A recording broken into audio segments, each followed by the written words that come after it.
Thank you for staying with us. This is Good Morning Kenya. My name is Mike Migwe. Now we shift gears and talk matters business. We are talking about digital entrepreneurship, as is usual with our business segment, that is Entrepreneurship Tuesday. And in studio to help me with this conversation is none other than Charity Gabana, who is an entrepreneur, business and health coach. Karibu sana. Thank you so much, Mike, for having me. Thank you for making time. Now, let's delve into it right about now. Yeah. When we talk about digital entrepreneurship, what are we really talking about? We are talking about getting business in the digital space. Yeah, and doing business in the digital space. Doing business in the digital space. Yes. Are there things that a person who wants to get into digital business may consider? Yeah. There are a couple of things you need to consider.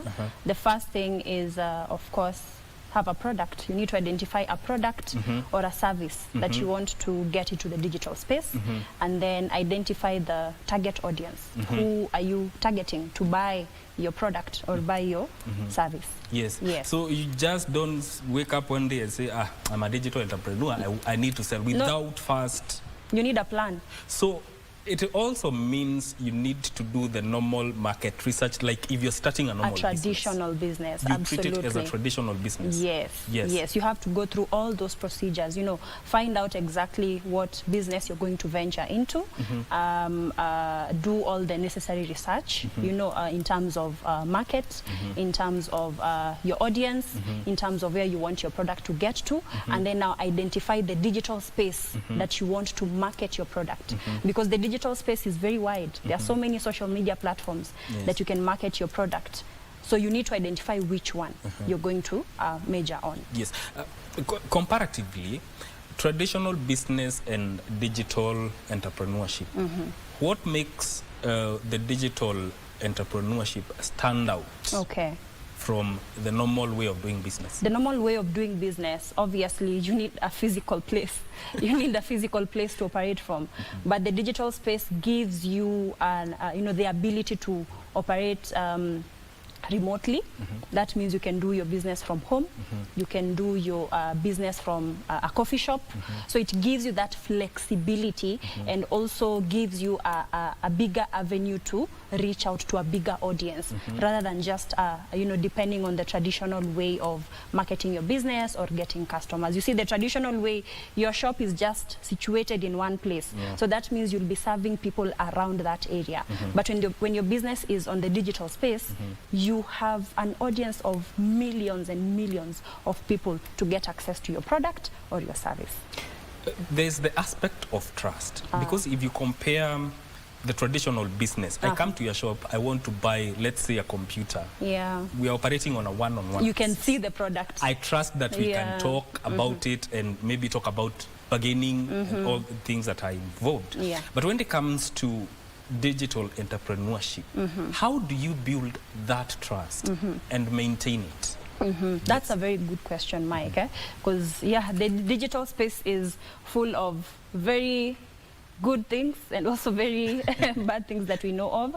So for you to be able to build trust with your audience digitally, first it starts with how you package yourself online. Who do people see? If it is Charity Gabana, is it a picture of Charity Gabana that I can see on Facebook, on Instagram, or it's a picture of a cartoon? You understand? So how you package yourself online, and also the content that you post online about your product, about your service, and that is where authenticity comes in. You have to be authentic. If it is your product that you're talking about, your people have to see you, your audience has to see you, they have to hear you talking about it, they have to see you taking pictures. So the authenticity bit plays a big role, and then consistency as well. Because people build trust on consistency. This person has been posting the product not once, not twice, not thrice, and they can see the activity going on. You posting pictures, communicating with your clients, doing deliveries, just having conversations with your clients, and you'll find that people will see you posting about your business today, tomorrow, and they'll buy 3 months later, they'll buy 3 weeks later, because they've been watching the consistency. And one thing I know about social media, people are watching. And they will go to that person whom they have built that trust with out of the information that they have seen them post on social media. So that makes you stand out and build that trust with the customers. The other thing, of course, is being reliable. Being reliable to your customers. Like the minute somebody reaches out to you and says, Charity, I have seen you marketing 1 or 2 or 3 products on social media, you reply, promptly and give them that information that they need, then it continues to build trust. Even if they don't buy that product from you immediately or that service from you immediately, eventually they will, because of how you had started that conversation with them. You understand? Yes. Yeah. Talk about, you're also an entrepreneur. Yes, I am. Talk about the emerging trends that you have maybe seen or experienced in your journey as an online entrepreneur. All right. Emerging trends, you see, online, there's always something coming up every single day. There's a new way of taking pictures. There's a new way of recording videos. There's a new way of packaging your content. So when you are an online entrepreneur, you always have to be updated of what is happening, and social media itself will help you. So when you are updated, it becomes easier for you to package your content depending with the current trends, so that you're not outdated and people are no longer interested in what you're putting out there. Yes. Yeah. What would you say are some of your key highlights as far as digital entrepreneurship is concerned? Key highlights, one thing is people are very receptive right now. A lot of people have made peace with the fact that business is going online. So, having gone out there and associated with many people and, introduced them to the kind of business that I do, a lot of people are very receptive and ready to learn. Yes. Matters sustainability also come into the fore, because digital business is like a normal business, but still sustainability is key. How do you ensure long-term sustainability? That's a good question. I'll go back to what you had asked me before of building trust. Sustainability starts with trust. Building trust with your customers from the word go. Having an online presence and brand as well. And also having good reputation with your customer, having good customer care, because personally, most of my business is based on repeat business. And for these customers to come and buy again from me, that means my business is sustainable, right? For these customers to come and buy again from me, that means I had built trust with them from the beginning. And also authenticity plays a big role as well, to make sure that your business is sustainable and still stays, to be heard and to be seen. We are living in a digital age, and especially this generation called Generation Z. They are looking for flexibility in terms of work. That is one of the factors that is contributing to the rise of the digital entrepreneurship. What other factors do you think are contributing to this surge? Repeat again the question. The factors that are contributing to the rise of digital entrepreneurship, especially in the younger generation. You have mentioned the younger generation wants comfort, right? So the digital space gives you an ability to work from anywhere, and also gives you a platform to reach out to as many people as you can. Because personally, as I mentioned earlier, I'm a health and wellness consultant, partnered with an international aloe vera company called Forever Living Products. So we distribute a wide range of products, and I can market my products in over 160 countries at the comfort of my home. And that is what young people want. I want to be able to be comfortable. You see, like right now, the rains, I don't have to worry about getting up very early in the morning, commuting to work, whereas I can just sit down back at home, press on 1 or 2 buttons and get things going. So there's there's the flexibility bit of it, and then there's the comfort bit of it as well, when it comes to now, when you appreciate now doing business in the traditional, the digital space. Yes. Yes. You are an online entrepreneur. Yes. What is your daily life been like in your job operations? What is it? How can get so comfortable at times, and if you're not careful, you can lose the work-life balance. Yeah, because most of the time you find that 80% of the time I'm in the house. So if you don't learn how to strike that balance between your business or your online things going on and your personal life, it becomes a challenge. So for me, I have that balance of, I know this is the time that I need to post my business online. This is the time that I need to make calls to my clients, because sometimes online can bring a bridge between personal contact with people. And when it comes to business, personal contact with people is very, very important. So it's for me, it's just striking that work balance and making sure that this is what I'll be doing in the morning, having my morning routine. This is the time that I'll be posting my content online, packaging my content online. This is the time that I'll be making calls to my customers. This is the time that I will be meeting some customers, you understand? So it's just having a daily method of operation, because if you don't have a daily method of operation, honestly, striking that balance, it's going to be a challenge. Yes. Yeah.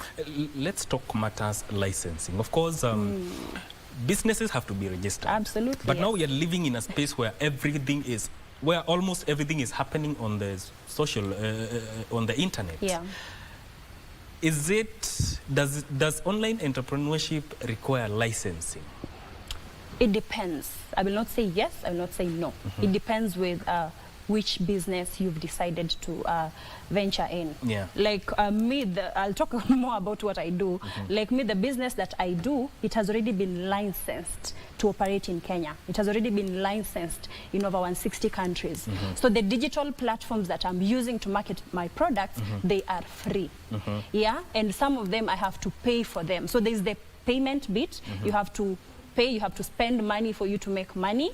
And then also there are other businesses now that require a license for you to operate. Like for example, the Airbnb business, you obviously have to have a license for you to operate online as an Airbnb host. So it depends with the business. But if you have a product, say like clothes, you have shoes, you have hair that you want to market online, you don't necessarily need a license. Yeah, you just use the platforms and market your products. Yeah. Let's say we may sit here and talk good things about digital entrepreneurship, but we have to face it. The challenges are there. They are the two sides of the coin. What are some of the demotivating factors that are related to digital entrepreneurship?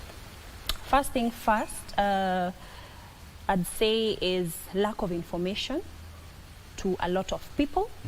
A lot of people have phones, but they don't know that they can use their phones, they can use their laptops, they can use their devices to make money. So I think that is the first challenge. And that is why in my kind of business, I personally with my team go to different parts of Kenya to teach as many people as we can on how they can use their devices to make money, all right? And then the other thing, of course, is people, as I mentioned earlier, people are open to learning, but now the resources, you find that someone wants to get their business online, but they don't have a smartphone, right? Someone wants to get their business online, but the area they are in, there is no internet, or there's always power shortage. So whenever they are required to maybe do some research online or join online meetings, they are unable to do so. But those are challenges that we take care of. Every single day we try to work on them. And also, what about the case where skills like building a brand loyalty are concerned? Is there enough skill when it comes to that aspect of online business? That's where we come in as experts to teach people, you know, on the right skills, on the right way of presenting yourself online. And from the previous show that was here, it was talked about right now tech is being taught in universities, right? Yeah. So that means the government is taking an initiative to ensure that the young people, and not just young people alone, everyone is taught on these skills of, you know, how you can get your business online. Yeah. Yeah. From your own perspective, how can digital entrepreneur foster a sense of creativity and adaptability within this space? Creativity. That's where AI comes in. That's where AI comes in. Sometimes I wake up in the morning and I'm not sure what to post. Yes. I'm not sure what content to post. I'm not sure what caption to use. But AI has made things so easy. Yes. So I think, you know, appreciate the fact that technology is making our things easy. So the creativity bit, honestly, nobody's born creative.